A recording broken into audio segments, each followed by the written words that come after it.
इतिहास संकलन समिती कोकण प्रांत यांनी जो एक स्वातंत्र्याच्या 75 वर्षानिमित्त जो कार्यक्रम आयोजित केलेला आहे की निरनिराळ्या जिल्ह्यांच्या संदर्भात ज्या स्वातंत्र्य चळवळी झाल्या ब्रिटिशांच्या विरोधातील त्याविषयीची माहिती लोकांपुढे यावी त्या दृष्टीने कोकण इतिहास संकलन समितीच्या पदाधिकाऱ्यांनी माझ्यावर अशी जबाबदारी टाकली की सर तुम्ही रत्नागिरी जिल्ह्याच्या स्वातंत्र्य चळवळीच्या संदर्भात आम्हाला माहिती द्यावी आणि मी ती मोठ्या आनंदाने मान्य केली. कारण कोकण इतिहास संकलन समितीशी माझा गेली अनेक वर्ष संबंध आणि संपर्क आहे आणि मुख्यतः आमचे श्रेष्ठ प्राध्यापक वयाने आणि मानाने ज्येष्ठ प्राध्यापक डॉक्टर तन्ना यांनी मला जी विनंती केली, खरं तर त्यांचा तो आदेशच होता, पण तो आदेश मला काही टाळता येणं शक्य नव्हतं म्हणून मी एक काम अंगावर घेतलं आणि यथामती आपल्यापुढे मांडण्याचा आज मी प्रयत्न करतो आहे.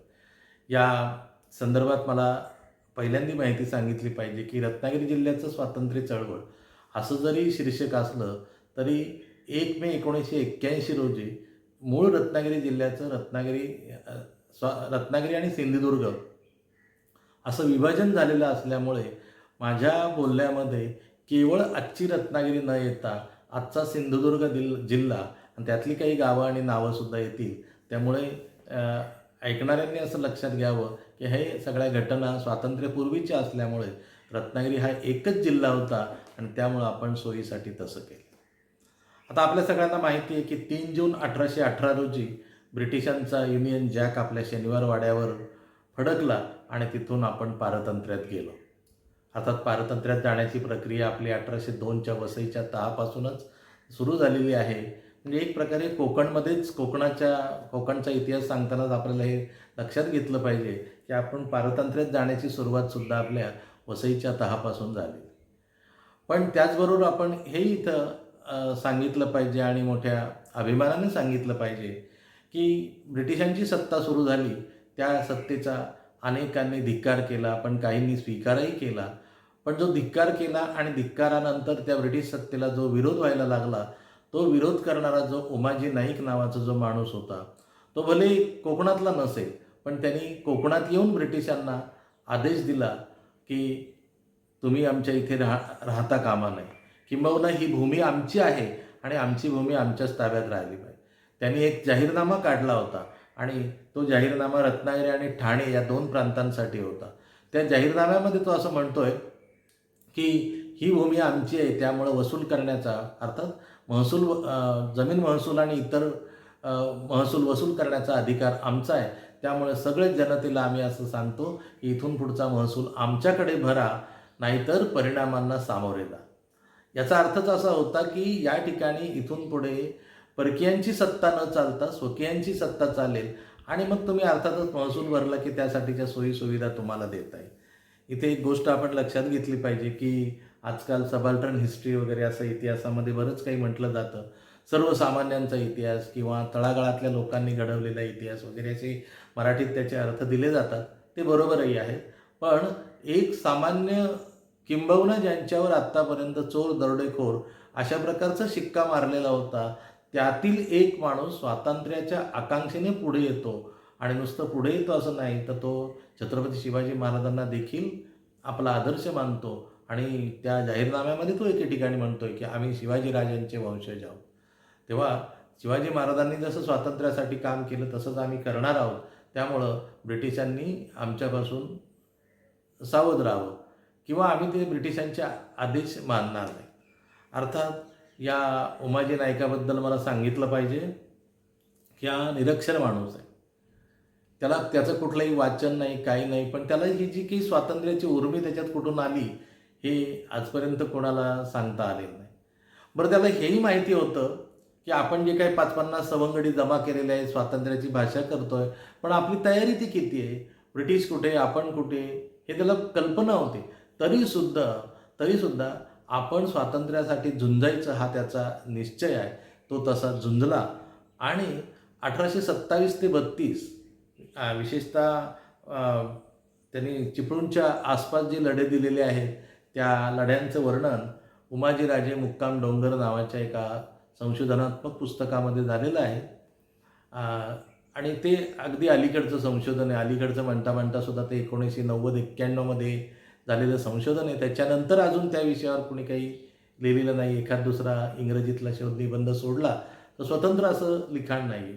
आणि या उमाजी राजाचं किंवा उमाजी नायकाचं सांगण्याचा मुद्दा असा की हा तयारी नसताना लढला किंवा काही जरी झालं आणि ज्या माणसाने याला पकडलं आणि फाशी दिलं तो मॅकिंटॉश नावाचा अधिकारी, त्या अधिकाऱ्याला त्याच्यात काय दिसलं काही माहिती नाही आहे. पण जगाच्या इतिहासातली अशी एकमेव घटना आहे की ज्या अधिकाऱ्याने ज्या व्यक्तीला फाशी दिलं त्या व्यक्तीचं पुढे चरित्र लिहिलं.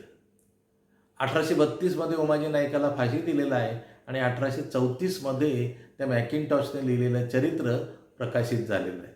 आणि ही मला वाटतं जगाच्या इतिहासातली फार महत्त्वाची आणि मोलाची गोष्ट आहे. ती उमाजी नायकाच्या बाबतीत घडली. तो पकडला गेला वगैरे सगळं ठीक आहे. तो पकडला जाणारच होता. कारण ती तयारी, ब्रिटिशांची तयारी, त्यांच्याकडे असलेल्या सगळ्या आधुनिक गोष्टी. पण याच्याकडे असलेली जी एक स्वातंत्र्याची महत्त्वाकांक्षा होती ती फार लक्ष वेधून घेणारी आहे. आणि म्हणून कोकणचा इतिहास सांगताना, आधुनिक काळातला कोकणचा इतिहास सांगताना किंवा अगदी विशेषतः रत्नागिरी जिल्ह्याचा इतिहास सांगताना ही गोष्ट आपल्याला निश्चितपणे लक्षात घ्यावी लागते. आणि म्हणून हा थोडासा मागे जाणारा इतिहास किंवा ब्रिटिश सत्ता जिथे सुरू झाल्यावरून झालेला विरोध या ठिकाणी मी नोंदवलेला आहे. आणखीन एक संपूर्ण भारताच्या इतिहासाच्या दृष्टीने आणि महाराष्ट्राच्याही इतिहासाच्या दृष्टीने आपण ज्यावेळेस विचार करतो त्यावेळेस आपल्याला 1857चा उठाव हा न टाळता येण्याजोगा असा उठाव आहे, ही घटना आहे. आता या घटनेच्या संदर्भात अनेक पुस्तकं लिहिली गेलेली आहेत. स्वातंत्र्यवीर सावरकरांचं पुस्तक तर सर्व मान्य आहे. त्याचबरोबर इंग्रजीमध्ये खूप पुस्तकं आहेत.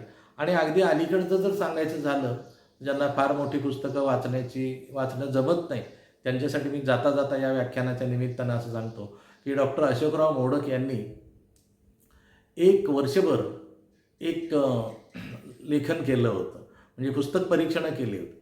1857च्या उठावावर जी पुस्तकं आहेत इंग्रजी मराठीतली त्यातल्या काही निवडक पुस्तकांचं परीक्षण केलं होतं. आणि त्या परीक्षणाचं नंतर पुस्तक आलं 1857ची विविध मतमतांतरे. तर ते वाचकांनी या अशोकराव मोडक यांच्या पुस्तकाचा जरूर उपयोग करून घ्यावा. कारण हे पुस्तक म्हणजे मराठीतलं माझ्या दृष्टीने मैलाचा दगड आहे. आणि एकाच पुस्तकामध्ये वेगवेगळ्या लेखकांची, मग ती लेखक इंग्रजीतले असतील किंवा मराठीतले असतील किंवा क्वचित हिंदीतलेही आहेत, या सगळ्यांचा अतिशय साकल्याने विचार करून डॉक्टर महाशयांनी त्यांना ज्यांचं पटलं नाही त्या ठिकाणी ते परखडपणे पण नोंदवलेलं आहे.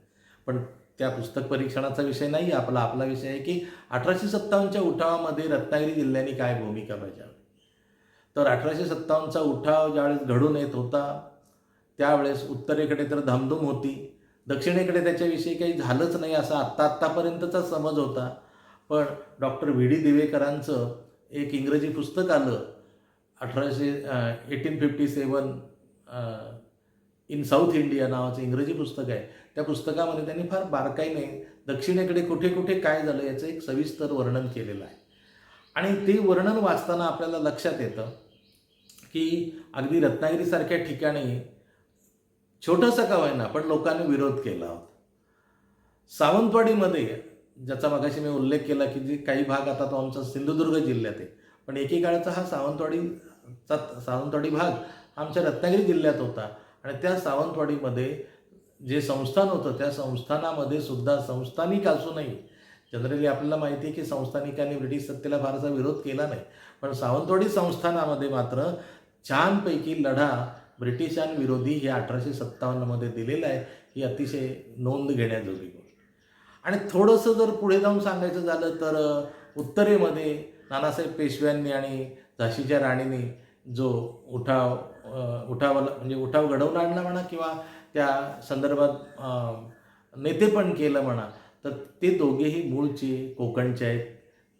त्या अर्थाने आपण या उठावाकडे बघितलं पाहिजे की राणी लक्ष्मीबाई ही मूळची नेवाळकरांची कन्या, आमच्या लांजा तालुक्यातल्या एका जवळच्या खेड्यातली मुलगी. पुढे सासर तिकडचं मिळालं, तिकडची ती राणी झाली. आणि आपल्याला माहिती की मेरी झाशी नाही दोंगी असा सारखा उद्गार त्यांनी जो काढला तो इतिहासात फार गौरवाने नोंदवला गेलेला आहे. त्याचबरोबर नानासाहेब पेशव्यांना परागंदा व्हावं लागलं, ते पुढे नेपाळला गेले, पण त्यांनी ते मूळचे कोकणचे, त्या दृष्टीने अशाही अर्थाने कोकणाचा सहभाग आपण त्या ठिकाणी म्हटलं पाहिजे. आणि अ, हे जे कर्नाटकात जाऊन ज्यांनी 1857च्या लढाईविरुद्ध 2 हात केले, ते अ, आपले भावे, त्या भाव्यांचाही आपण या ठिकाणी भास्करराव भावे नरगुंदचे, ते कर्नाटकात गेले आणि त्यांनी त्या ठिकाणी जो ब्रिटिशांविरुद्ध उठाव केला, त्याचंही दखल आपण घेतली पाहिजे.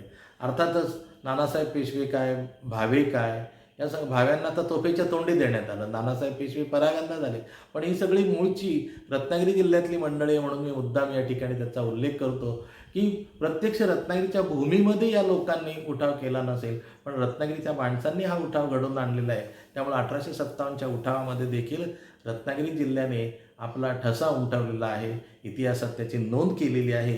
ही गोष्ट आपण निश्चितपणे लक्षात घेतलेली पाहिजे. दुसरं एक या अनुषंगाने जाता जाता आमच्या काँग्रेसची जी जहाल आणि मवाळ असे जे गट पडलेले आहेत, त्यामध्ये लोकमान्य टिळकांना सर्व जणांना माहिती असतात, पण गोपाळकृष्ण गोखले फार कमी लोकांना माहिती असतात. कारण जनरली असं आहे की मवाळ लोक फारसे लोकांना माहिती नसतात, आक्रमक लोकांना माहिती असतात. हा अगदी माझ्या शिक्षकी पेशामध्ये या विषयावर मी अनेक वेळा माझ्या विद्यार्थ्यांसमोर बोललेलो आहे, की लोकांना बाळासाहेब ठाकरे माहिती असतात, पण वाजपेयी माहिती असतीलच असं नाही, कारण बाळासाहेब ठाकरेंची भाषणं ठाव घेणारी वगैरे अशी असायची. तसं हे आहे की लोकमान्य टिळक सगळ्यांना माहिती आहे, गोपाळकृष्ण गोखले माहिती नाही, पण गोपाळकृष्ण गोखलेंची कामगिरी फार मोठी आहे. ज्यांना कोणाला गोपाळकृष्ण गोखल्यांबद्दल वाचायचं असेल, त्याने नेक नामदार नावाचं जे एक पुस्तक आहे, पत्रकार गोविंद तळवळकरांनी फार सुंदर पुस्तक लिहिलेलं आहे, ते जर वाचलं तर तुम्हाला गोखल्यांची महती कळेल. आणि गोखल्यांचं आणि टिळकांचं एकत्रित नाव या रत्नागिरीचा इतिहास सांगत असताना घेण्याचं कारण म्हणजे लोकमान्य तर आपल्या सगळ्यांना माहिती आहेत की ते आपल्या रत्नागिरीचे आहेत. त्यांचा 10 वर्षापर्यंतचं आयुष्य देखील रत्नागिरीतच गेलेलं आहे. आणि गोपाळकृष्ण गोखले हे आमच्या गुहागर तालुक्यातल्या एका ग्रामीण जवळच्या खेड्यातले आहे. आपण जर इतिहासावर नजर टाकली तर असं लक्षात येईल की केवळ रत्नागिरीच नव्हे तर संपूर्ण कोकण म्हणजे आजचा रायगड, रत्नागिरी, सिंधुदुर्ग आणि आपण नवी मुंबई आणि मुंबई हा भाग सोडला तरी या सगळ्या इथल्या प्रदेशातल्या लोकांनी फार मोठी कामगिरी इतिहासात बजावली.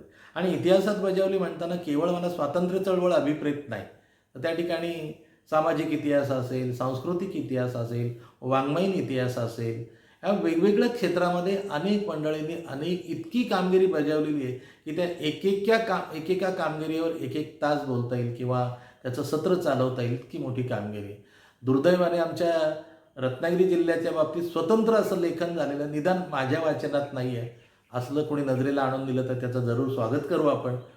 पण जसं ठाण्याची स्वातंत्र्य चळवळ लिहिलं गेलेलं आहे, रायगड जिल्ह्यातली स्वातंत्र्य चळवळीवर लिहिलं गेलं म्हणजे काय झालं की अलीकडच्या काळामध्ये PhDचे प्रबंध त्या विषयावर लिहिले गेले आणि मग स्वाभाविकच त्या लेखकांना असं वाटलं की हे लेखन अनेकांपुढे जावं, म्हणून त्याला पुस्तक रूपसुद्धा लाभलेलं आहे. सिंधुदुर्ग जिल्ह्याच्या बाबतीत म्हणजे आजच्या सिंधुदुर्ग जिल्ह्याच्या बाबतीत सांगायचं तर सिंधुदुर्ग जिल्ह्यातील स्त्रियांचं स्वातंत्र्य चळवळीतील योगदान असं एक लेखन कुडाळच्या एका प्राध्यापकाने केलेलं आहे. त्यामुळे असं अलीकडे असं लेखन होऊ लागलेलं आहे, काही थोडंफार झालेलं आहे, पण रत्नागिरी जिल्ह्यातील स्वातंत्र्य चळवळ असं लेखन झालेलं नाही आहे. काही फुटकळ स्फुट लेखन असं काही वृत्तपत्रामध्ये जुने आणि अगदी आताही होत असतं, पण असं भरीव असं लेखन झालेलं नाही आहे. त्यामुळं या रत्नागिरी जिल्ह्यातील स्वातंत्र्य चळवळीवर प्रकाश टाकीत असताना निरनिराळ्या ठिकाणी ज्या काही नोंदी आहेत त्या नोंदींच्या आधारेच आपल्याला त्याची दखल आणि त्याची नोंद घ्यावी लागते.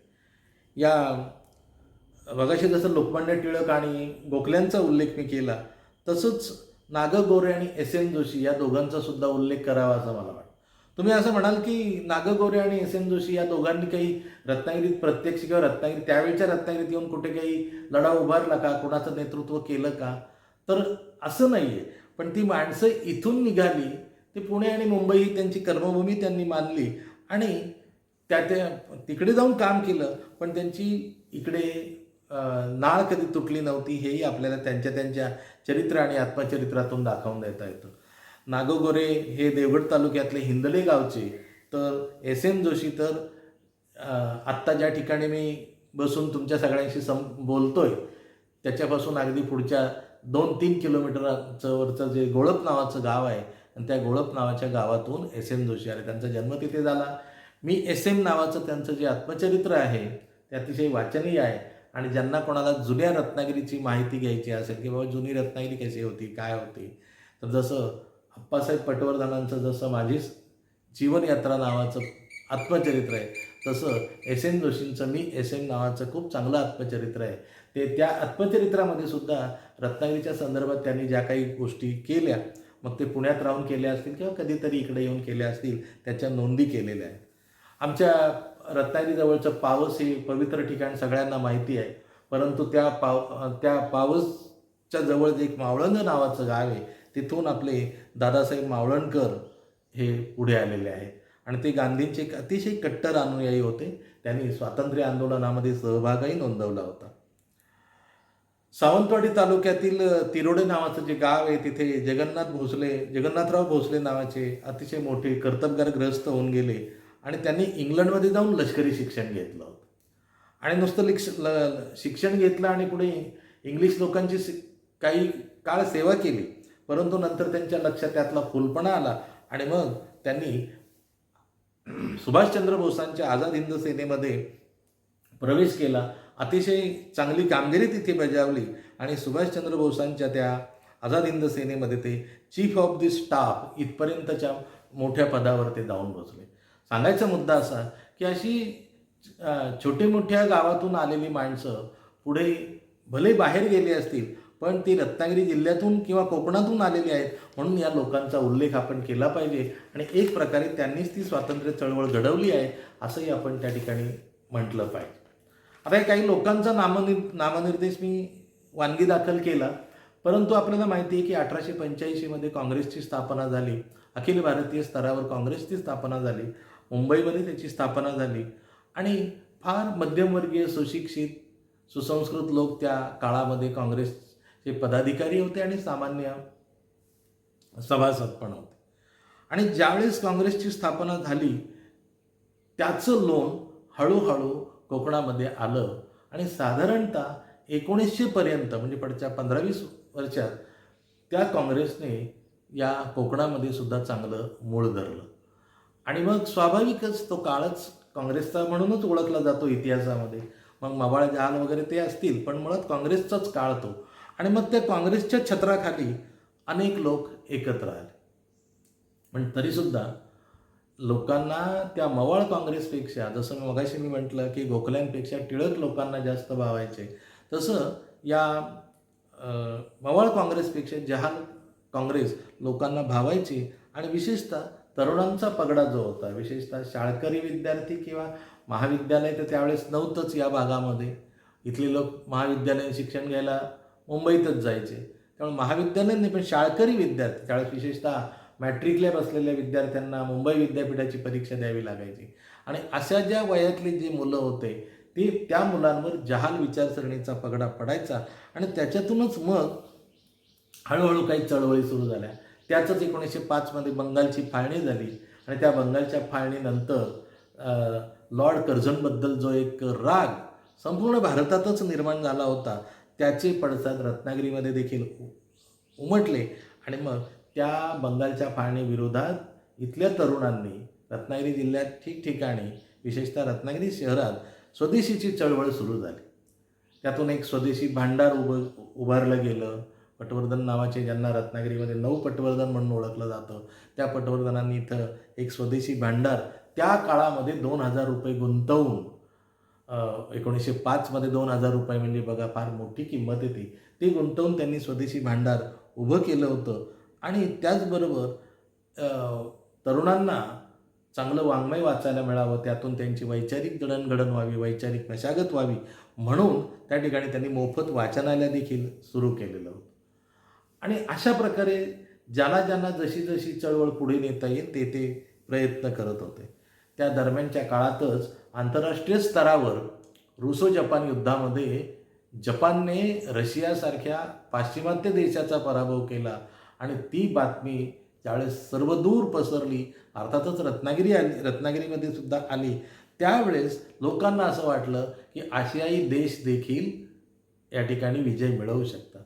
मग जर जपान विजय मिळवू शकतो तर मग आपण का विजय मिळवू शकणार नाही, अशा प्रकारची एक विचारसरणी इथे सुरू होऊन ब्रिटिश सत्तेला जसा जसा विरोध करता येईल तसा तसा विरोध या जिल्ह्यामध्ये सुरू झाला. आणि देशभक्ती आपल्या मनामधली दाखवण्यासाठी वेगवेगळे उपाय लोक करायला लागले. जसं मी म्हटलं, स्वदेशी भांडार, आणि मग त्या स्वदेशी भांडारामधून खरेदी करायची.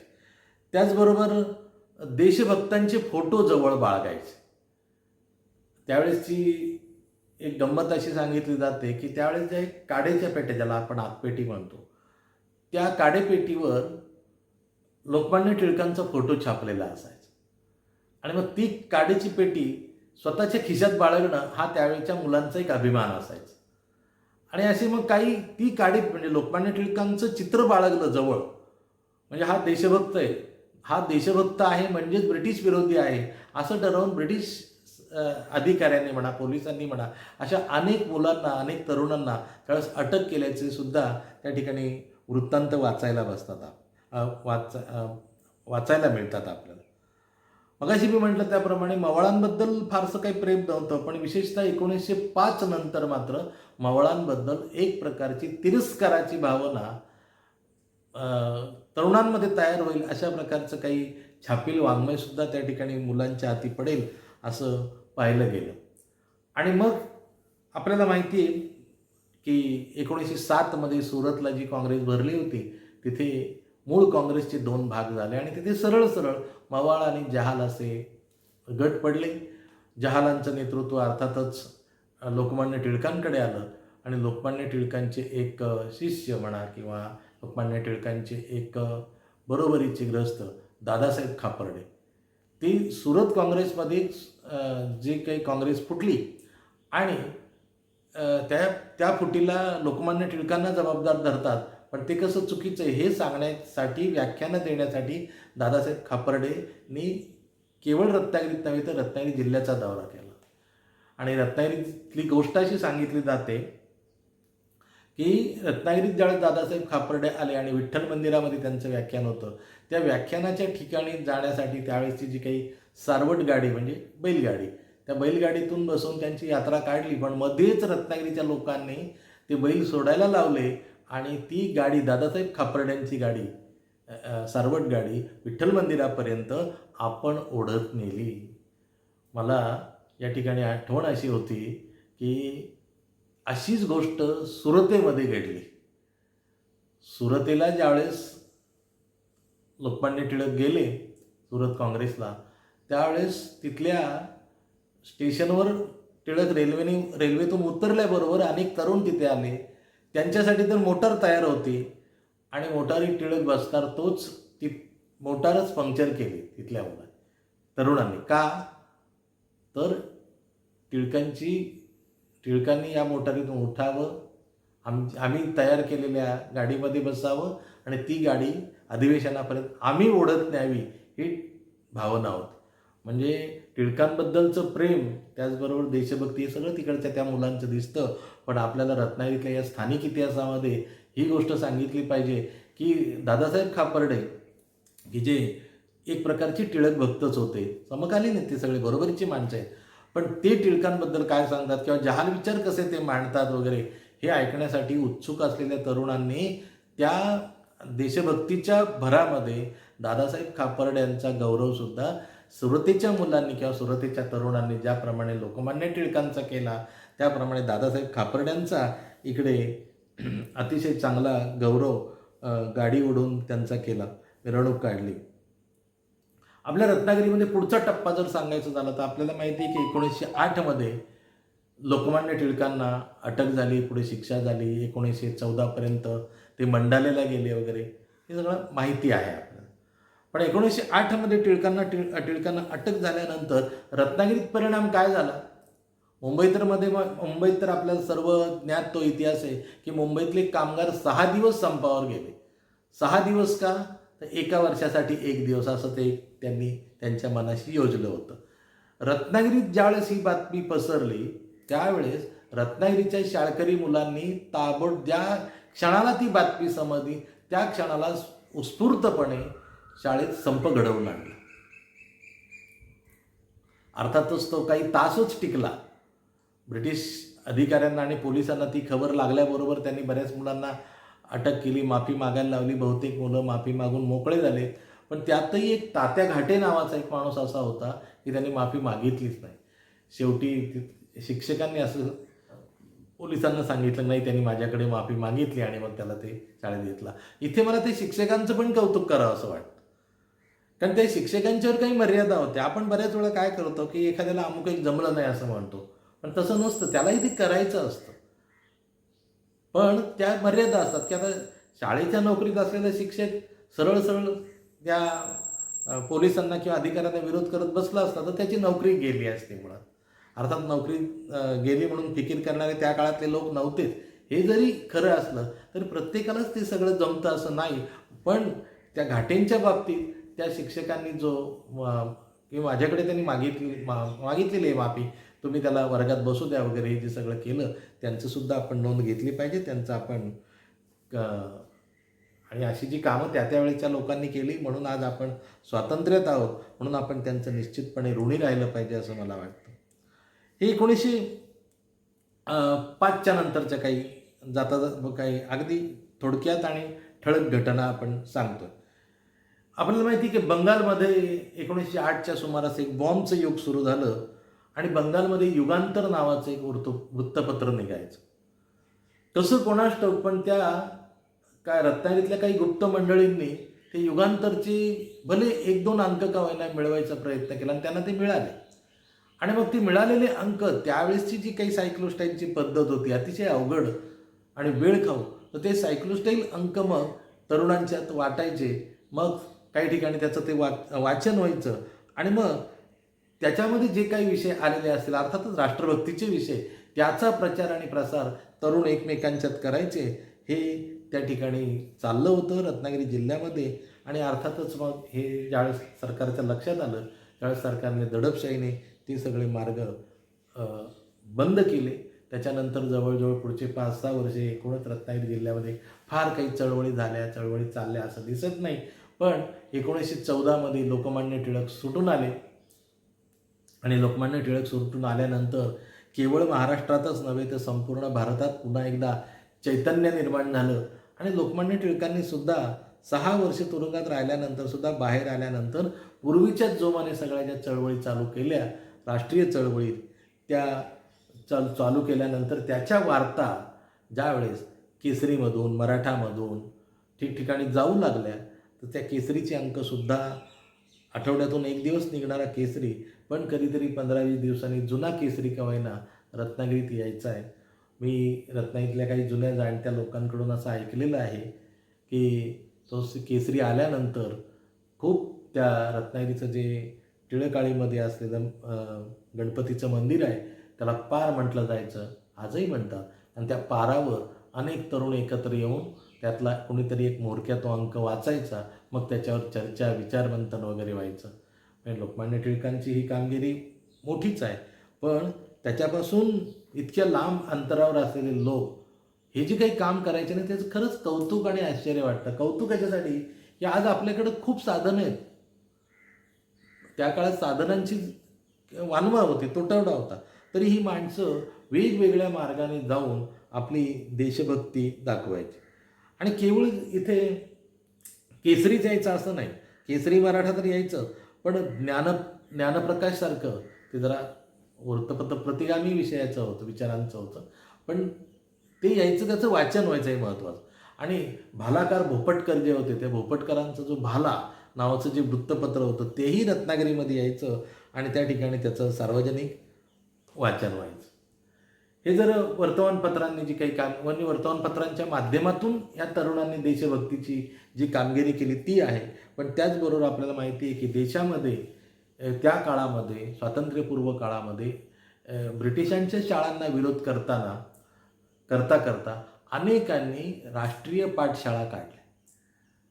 मोठमोठ्या शहरात तर निघाल्या, पण अगदी कोकणातील आणि विशेषतः रत्नागिरी जिल्हा हा जो आपला आजचा विषय, त्या रत्नागिरी जिल्ह्यामध्ये रत्नागिरीत एक पाठशाळा निघाली होती, दापोलीला निघाली होती, मालवणला निघाली होती आणि वेंगुर्ल्याला निघाली होती. आणि या पाठशाळेमधून तयार झालेल्या विद्यार्थ्यांनी पुढे 1920मध्ये महात्मा गांधींनी जी असहकार चळवळ केली, त्या असहकार चळवळीत इथे राहून भाग घेतला होता. हे महत्त्व म्हणजे महात्मा गांधींच्या चळवळी मोठमोठ्या शहरात जरी चालू झाल्या तरी त्यांचं लोण वेगवेगळ्या माध्यमातून, त्यावेळची जी माध्यमं होती त्या माध्यमातून कोकणामध्ये पसरलं, अर्थातच रत्नागिरी जिल्ह्यामध्ये पसरलं आणि त्या सगळ्या चळवळीच्या काळात तरुण केंद्रस्थानी राहिले आणि त्यांनी ब्रिटिश शासनाला जेवढा होईल तेवढा विरोध त्या ठिकाणी केलेला आहे. आपल्याला माहिती आहे की स्वातंत्र्य चळवळीच्या काळात महाराष्ट्रातल्या नागपूरमध्ये जो नागपूर झेंडा सत्याग्रह झाला होता, तो सत्याग्रह फार महत्त्वाचा मानला जातो. आणि त्या नागपूर झेंडा सत्याग्रहाला काही लोकांना जायचं होतं तरुणांना, पण ते जाता आलं नाही. मग त्या लोकांनी काय केलं, त्या तरुणांनी काय केलं, तर रत्नागिरीमध्ये राष्ट्रीय झेंड्याची मिरवणूक काढली. हा सुद्धा एक देशभक्तीचा भाग आहे, किंवा मला प्रत्यक्ष तिथे जाऊन भाग घेता आला नाही, पण मी इथे मिरवणूक काढीन. अर्थातच ज्या 4 तरुणांनी मिरवणूक काढली त्यांना उत्स्फूर्त प्रतिसाद मिळाला आणि जसा प्रतिसाद मिळाला तसा प्रसादही मिळाला. काहींना अटक झाली, काहींना दंड झाला. अगदी 20 रुपयापासून ते 51 रुपयापर्यंत असा दंड झालेला आहे. या रकमा ऐकताना आपल्याला कदाचित आज हास्यास्पद वाटतील, पण आपण काळ लक्षात घेऊन रकमांचा विचार केला तर त्या रकमा मोठ्या होत्या, हे या ठिकाणी आपण निश्चित लक्षात घेतलं पाहिजे. महात्मा गांधी म्हटलं की चरखा, महात्मा गांधी म्हटलं की खादी, या गोष्टी आपल्याला इतिहासात ज्ञात आहेत.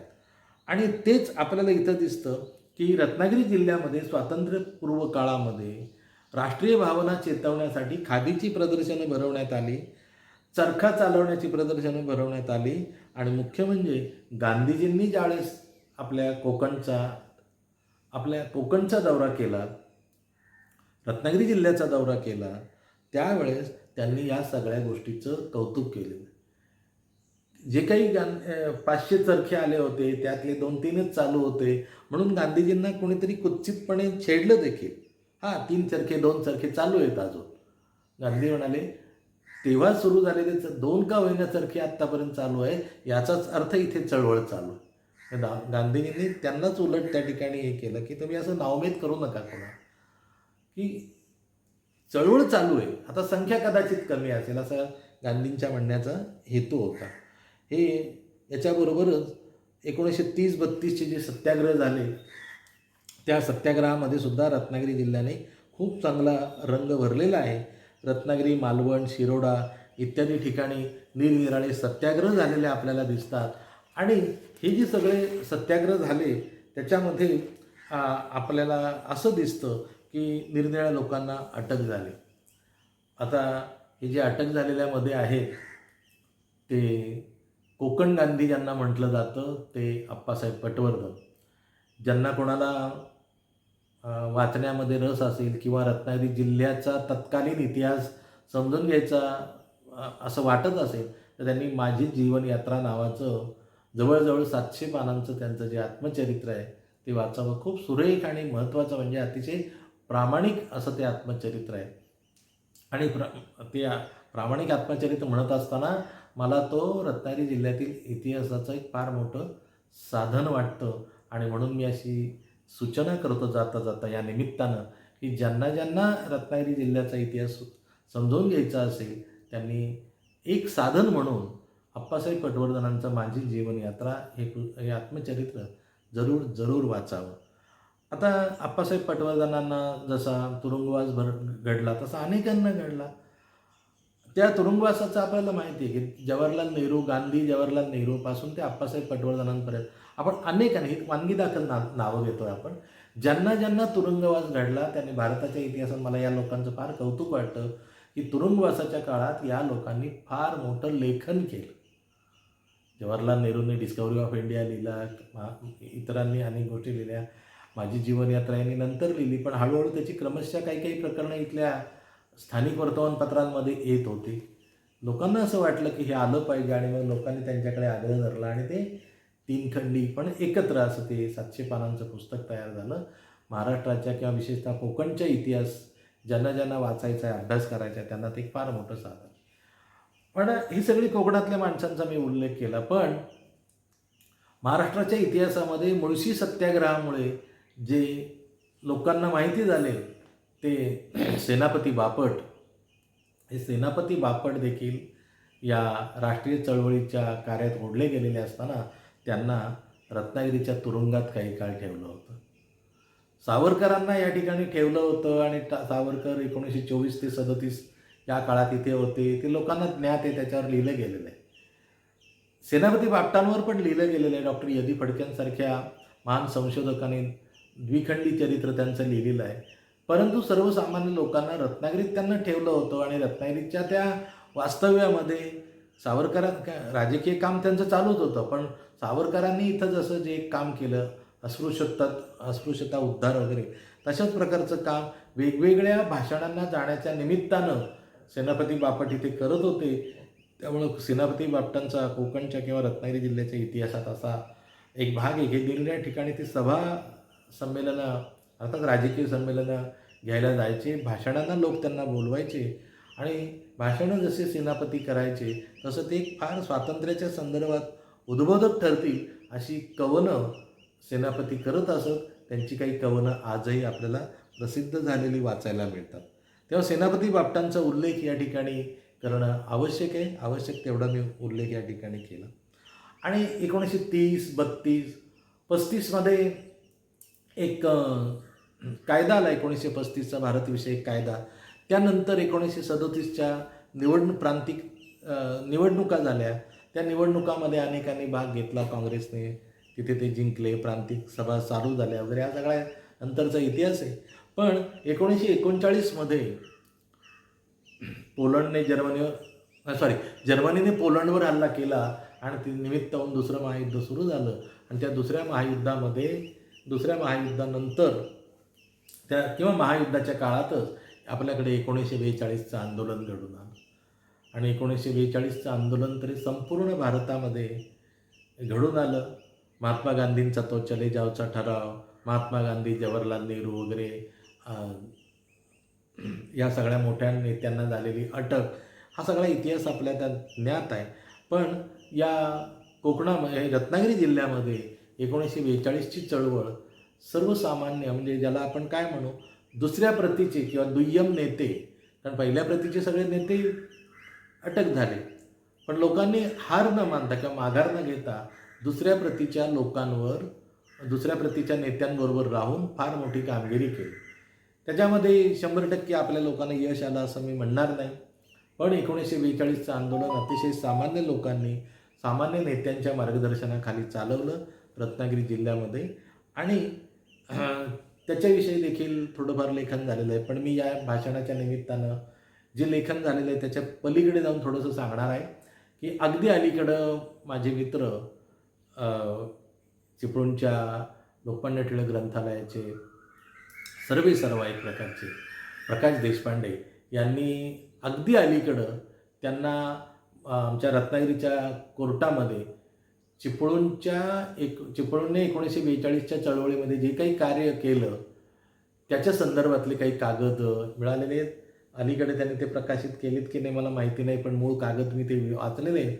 आणि जवळजवळ 5-25 माणसांची नावं ब्रिटिश सरकारनेच दिलेली आहेत की कुणाला कसं पकडलं, कुठे पकडलं, केव्हा पकडलं, त्यांना अटक होऊन किती शिक्षा दिली, किती दंड केला आणि केव्हा सोडलं वगैरे, अशी एक अद्ययावत माहिती चिपळूणच्या संदर्भात म्हणजेच रत्नागिरी जिल्ह्याच्या संदर्भात आत्ताच अगदी नुकतीच हाती आलेली आहे. म्हणजे ज्याला फर्स्ट हँड सोर्स असं आम्ही इतिहासामध्ये म्हणतो ते आहे. त्यामुळं रत्नागिरी जिल्ह्याने 1942च्या चळवळीमध्ये सुद्धा खूप मोठी कामगिरी बजावली असं निस्संदिग्धपणे आपल्याला त्या ठिकाणी म्हणता येईल. त्यानंतर आपल्याला माहिती 42चं आंदोलन हे जवळजवळ 45पर्यंत चाललं होतं. 1945ला दुसरं महायुद्ध संपलं आणि नंतर ब्रिटिशांपुढे सुद्धा अनेक प्रश्न निर्माण झाले. त्यामुळं हे निरनिराळ्या देशांचं आपल्यावर ओझं नको, म्हणून त्यांनी वेगवेगळे घटनात्मक मार्ग शोधून त्या ठिकाणी हळूहळू स्वातंत्र्याच्या दृष्टीने पावलं टाकायला सुरुवात केली होती. पुढे 47मध्ये करार मदार झाले आणि मग आपण 15 ऑगस्ट 1947ला आपण आणि त्याचबरोबर पाकिस्तान एक दिवस अगोदर असं स्वातंत्र्य ब्रिटिशांनी आपल्याला दिलं. तर काही केवळ त्याला म्हणजे आपला पराक्रम, आपल्या लोकांनी केलेल्या चळवळी याचा आपण गौरव केलाच पाहिजे. पण त्याचबरोबर जागतिक परिस्थिती अशी आली होती, इंग्लंडपुढे प्रश्न असे निर्माण झाले होते की त्यांना ते आपल्याला स्वातंत्र्य देणं भाग होतं. त्यांनी ते दिलं.